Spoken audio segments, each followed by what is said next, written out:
नमस्कार, मैं हूं रौनक पारेख और आप सुन रहे हैं पंजाब केसरी टीवी का पॉडकास्ट में हम आपको वो खबरें सुनाएंगे जिनका सीधा सरोकार आपसे है। राजस्थान के मुख्यमंत्री अशोक गहलोत कांग्रेस में राष्ट्रीय अध्यक्ष पद पर काबिज होने की रेस में नंबर 1 पर चल रहे हैं। 20 सितंबर को जयपुर में आयोजित हुई विधायक दल की बैठक के बाद में 21 सितंबर को मुख्यमंत्री अशोक गहलोत दिल्ली में सोनिया गांधी से मिलने पहुंचे हैं। राजस्थान के मुख्यमंत्री अशोक गहलोत कांग्रेस में राष्ट्रीय अध्यक्ष पद पर काबिज होने की रेस में नंबर 1 पर चल रहे हैं। 20 सितंबर को जयपुर में आयोजित हुई विधायक दल की बैठक के बाद में 21 सितंबर को मुख्यमंत्री अशोक गहलोत दिल्ली में सोनिया गांधी से मिलने पहुंचे हैं। नहीं, रहना नहीं रहने की बात मैं नहीं कर रहा हूँ। वो तो समय बताएगा कि मैं कहाँ रहूँ कहाँ नहीं रहूँ, पर मैं वहाँ रहना पसंद करूँगा जिससे मेरे रहने के कारण से फायदा मिलता हो पार्टी को, तो मैं पीछे नहीं हटूंगा। दोनों पद आप संभाल सकते हैं, मुख्यमंत्री और अध्यक्ष। मैंने कहा ना आपको, मैं जहाँ भी रहूँ, 1 पद पे, 2 पद पे, 3 पद पे, कहीं पे भी नहीं, तो मुझे एतराज नहीं होगा।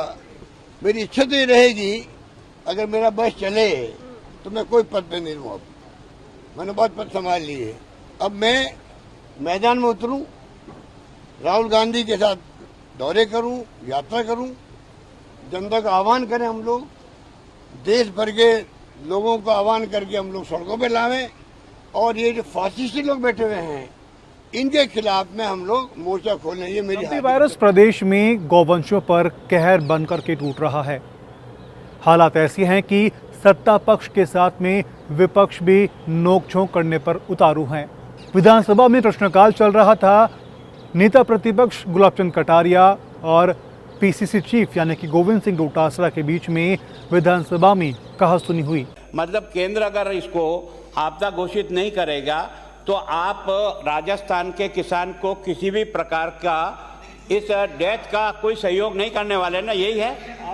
क्यों नहीं गिरेगा माननीय अध्यक्ष महोदय? केंद्र क्यों नहीं गिरेगा? ये कैसे कह सकते हो आप? केंद्र नहीं गिरेगा? क्यों नहीं गिरेगा केंद्र? आप किस लिए बैठे हो?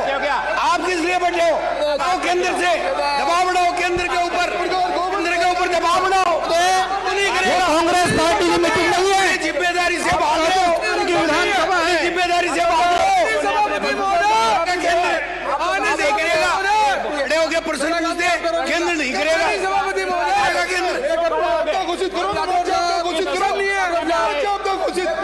किस खाते में आए? इनको किस खाते का अधिकार है? ये किस खाते में खड़े होकर के बोलने लगे? आप बेटा प्लीज, कटारिया जी बोले, फिर आप सब खड़े। मेरा काम तो मुझे कहते को जो राइट है वो मेरे को भी है। आप हर पर्सन पे खड़े होते हो, आप हर पर्सन पे खड़े होते हो। ये राइट किसने दिया आपको? किसने दिया? मैं एमएलए चुन के गया हूँ यहाँ। नहीं करेगा, पर्सन पे खड़े हो जाते हैं। ये सदन केवल गुलाब चंद कटारिया के लिए नहीं है, ये गोविंद डोटासरा के भी उतना ही है जितना गुलाब चंद कटारिया का है। इतना गुलाब चंद कटारिया का है उतना गोविंद डोटासरा का भी है सदन। राजस्थान के मुख्यमंत्री अशोक गहलोत और पूर्व उप मुख्यमंत्री सचिन पायलट के बीच में कहासुनी की बातें जग जाहिर हैं, लेकिन बीच में कांग्रेस आलाकमान के हस्तक्षेप के बाद में सुलह तो हुई, लेकिन अभी भी खटास बनी हुई है। दोनों नेताओं के समर्थक एक दूसरे पर निशाना साधते रहे हैं। राजस्थान में विधानसभा चुनाव 2023 में है। इसके चलते राजस्थान में सचिन पायलट समर्थक उन्हें सीएम बनाए जाने की लगातार मांग कर रहे हैं। सीएम गहलोत के कांग्रेस के राष्ट्रीय अध्यक्ष बनने की अटकलों के बीच में पायलट को सीएम बनाए जाने की मांग तेज होती हुई जा रही है। हाल ही में खेल मंत्री अशोक चांदना पर कथित तौर पर सचिन पायलट के समर्थकों द्वारा जूता उछालने का मामला सुर्खियों में रहा। पायलट समर्थक विधायक भी इशारों में पार्टी आलाकमान से उन्हें सीएम बनाए जाने की मांग कर रहे हैं, जबकि पायलट समर्थक विधायक वेद प्रकाश सोलंकी ने तो खुलकर सीएम गहलोत के खिलाफ मोर्चा खोल दिया है। दूसरी तरफ गहलोत समर्थक पायलट को निशाने पर ले रहे हैं। मंत्री गोविंद राम मेघवाल का कहना है कि अशोक गहलोत खुद एक विचारधारा हैं। गहलोत के बिना हम मंत्री नहीं बन पाते। से लाए गए चीतों को मध्य प्रदेश के कोनों में बसा कर रखा हुआ है और उनके सामने जिंदा हिरणों को डाला जा रहा है, जिससे राजस्थान में बिश्नोई समाज काफी ज्यादा आहत हुआ है। अखिल भारतीय बिश्नोई महासभा के पूर्व राष्ट्रीय अध्यक्ष हीरालाल बिश्नोई ने मध्य प्रदेश के कूनो नेशनल पार्क में नामीबिया से लाए गए 8 चीतों को खाने हेतु जिंदा हिरण उनके बाड़े में डालने की निंदा की है। उन्होंने कहा कि इससे पूरा बिश्नोई समाज आहत है। इस अबोध पशु की जा रही निर्मम हत्या को रोकने के लिए समाज कुछ भी कुर्बानी देने को तैयार है। उन्होंने कहा कि इतिहास साक्षी है कि बिश्नोई समाज ने खिजड़ी के वृक्ष और हिरण सहित अन्य जीव जंतुओं को बचाने के लिए सैकड़ों लोगों की कुर्बानी दी थी। आयोजित प्रेस कॉन्फ्रेंस में पूर्व राष्ट्रीय अध्यक्ष ने कहा कि इस मामले को लेकर पीएम मोदी केंद्रीय वन पर्यावरण मंत्री को ज्ञापन भेजा जा चुका है। साथ में मुख्यमंत्री गहलोत को समाज के एक शिष्टमंडल ने ज्ञापन दिया। हमारा नहीं है, आम लोगों का मुद्दा है।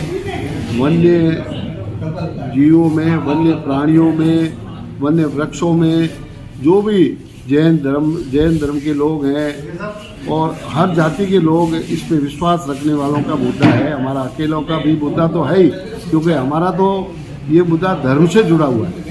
हमारे गुरु जम्बेश्वर भगवान ने 550 वर्ष पहले ये बात कही थी कि अगर वृक्ष और वन्य प्राणी ये नहीं बचेगा तो आपका पर्यावरण नहीं बचेगा। इसलिए ये हमारा तो मेन मुद्दा है, मगर सभी जातियों का ये मुद्दा है। इसलिए हम चाहते हैं कि ये जो मुख्य प्राणी है इनको इस तरीके से चीतों के सामने वाड़े में नहीं डाला जाए। पदोन्नति की मांगों को लेकर के जेईएन जयपुर के शहीद स्मारक पर डटे हुए हैं। अखिल राजस्थान नगरपालिका तकनीकी के साथ में प्रशासनिक सेवा एसोसिएशन के बैनर तले ये धरना दिया जा रहा है, जिसमें प्रदेश भर के जेईएन शामिल हो रहे हैं। सरकार का ध्यान आकर्षण करने के लिए सभी आंदोलनकारियों ने हाथ बांध करके सरकार का ध्यान आकर्षण किया और सरकार से पदोन्नति का रास्ता साफ करने की मांग उठाई। कहा कि स्वायत्त शासन विभाग में 2011 में 2013 तक भर्ती हुए लंबित कनिष्ठ अभियंता सिविल पदोन्नति की मांगों को लेकर के पिछले 10 सालों से संघर्ष कर रहे हैं। उधर जेईएन कीर्ति विजय ने कहा कि गहलोत सरकार में ये भर्ती हुई थी, ऐसे में गहलोत सरकार से ही पदोन्नति की उम्मीदें हैं।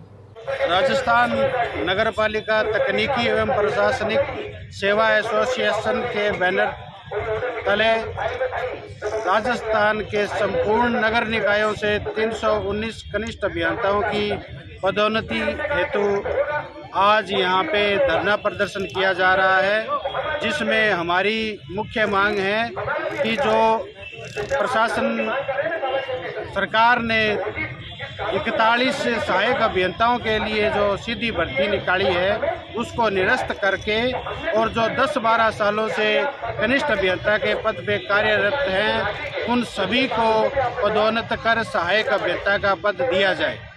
और इसके लिए जब तक सरकार हमारी मांगे नहीं मानती है हम लोगों के द्वारा अनावरत रूप से धरना प्रदर्शन और हड़ताल का कार्य किया। 5 सितंबर से कोटा में शुरू हुई जवाबदेही कानून यात्रा अब जयपुर के शहीद स्मारक पर पहुंच गई है। अब शहीद स्मारक पर जवाबदेही कानून की मांग को लेकर के जवाबदेही यात्रा में शामिल सदस्यों ने पड़ाव डाल दिया है। इस दौरान नाटक, नुक्कड़ और लोकगीतों के माध्यम से सरकार पर व्यंग किए गए, तो वहीं राजस्थान में जल्द ही जवाबदेही कानून लागू करने की मांग की। यात्रा के सदस्य कमल कुमार ने कहा कि कांग्रेस ने पहले वादा किया था जवाबदेही कानून लागू किया जाएगा, लेकिन अब कांग्रेस सरकार में है लेकिन कानून लागू नहीं किया गया। साथ ही मांग रखी कि मौजूदा सत्र में ही जवाबदेही कानून का प्रस्ताव लाया जाए। सरकार ने वादा किया, कांग्रेस सरकार में नहीं थी लेकिन पार्टी ने वादा किया यदि हम सरकार बनाएंगे तो ये जवाबदेही कानून लेके आएंगे। तो फिर उन्होंने मैनिफेस्टो में भी डाला और जब ये आ गए सरकार में तो इन्होंने 2 बार घोषणा भी कर दी बजट सत्र में कि हम जवाबदेही कानून लाएंगे, तो अभी तक ये कानून फिर भी बनाया नहीं है। तो टालमटोली कर रहे हैं, झूठे आश्वासन दे रहे हैं। तो हम 22 फरवरी के अंदर जवाबदेही यात्रा वापस चालू करी, तब हम 10 जिलों में गए, कोविड की 3rd वेव आ गई तो हमने कोटा में, फिर कोटा से हमने इसको वापस किया वापस 5 सितंबर को और यहाँ पर आए हम 18 तारीख को 19 से हमारा वापिस ये पूरा धरना चल रहा है। विधानसभा चालू हो गई 19 से और हमारी मांग विधानसभा सत्र में एक मसौदा जो कि उन्हीं के द्वारा बनाई गई कमेटी है राम लुबाई जी की, उसमें पास उन्होंने मसौदा बना के दे दिया है। एडमिनिस्ट्रेटिव रिफॉर्म की वेबसाइट पे रखा हुआ है, उसको तुरंत पास किया जाए। जोधपुर से जहां पर अवैध हथियारों पर कार्रवाई करते हुए जोधपुर पुलिस ने एक मामले का खुलासा किया है।